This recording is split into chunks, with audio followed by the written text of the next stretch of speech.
भगवान के माने लगनी।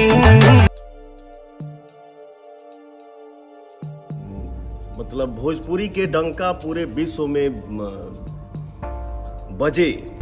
जी हाँ दोस्तों, आप लोगों को एक लंबा वीडियो क्लिप देखने को मिलेगा जिसमें पावर स्टार पवन सिंह अपने आने वाले गाना यानी जिंदगी जो गाना आ रहा है उसी गाने के बारे में बतौर पब्लिक से बहुत सारा कुछ बताए हैं और बहुत सारा रिक्वेस्ट भी किए हैं। यानी उस गाने के बारे में पब्लिक से क्या बोले हैं पवन सिंह बतौर आप लोग उस वीडियो को देखने के बाद क्लियर हो जाएगा। जी हाँ दोस्तों, आप सबको बता दें पवन सिंह और रेणुका पवार का जबरदस्त धमाका आने जा रहा है जो कि भोजपुरी और बॉलीवुड मिक्स है। बहुत ही बेहतरीन गाना, गाने से पवन सिंह को भी काफी उम्मीद है। बतौर उस वीडियो में बताएं, बतौर आप लोग अगर वो वीडियो देखना चाहते हैं तो बतौर आप लोग वीडियो देखिए। लेकिन आप लोग को बता दें कि 15 दिसंबर को दोपहर 11 बजे ये गाना रिलीज हो रहा है जो कि वायरल भोजपुरी यूट्यूब चैनल के माध्यम से। बतौर आप लोग वीडियो देखिए।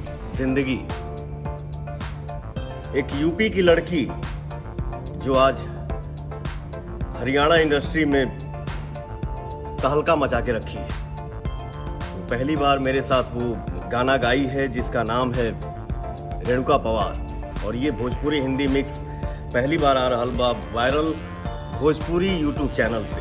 कभी भी हमारी यह चाहत रहेला कि भोजपुरी के लेवल जौन बार तौन हर एक दिन मतलब भोजपुरी के डंका पूरे विश्व में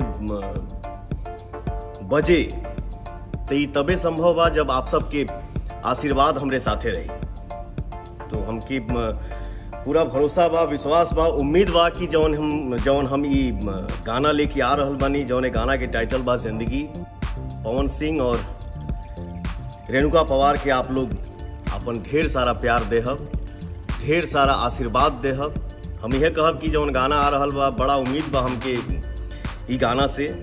बस आप लोग अपन आशीर्वाद जौन बा एकर बारिश एकदम बरिसा द जा, गड़गड़ा द जा।